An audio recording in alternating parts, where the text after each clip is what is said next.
kay Tita Betty. Ano ko yun, Facebook friend ko yan. Facebook friend ko si Tita Betty. Pero ako walang nilito. Hindi ako nilito kasi wala akong kahit sino ka Pinos.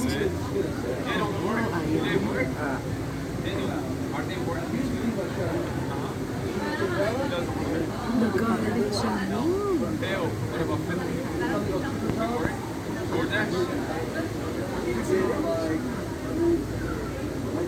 Tapos yun namang yung pinsan ko sa sabi niya, ba't naman siya magagalit?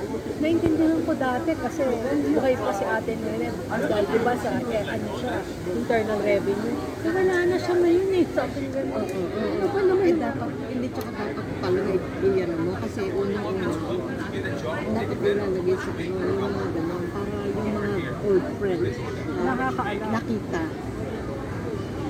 madadalaw siya, mapupuntahan siya. Siyempre, di ba ikaw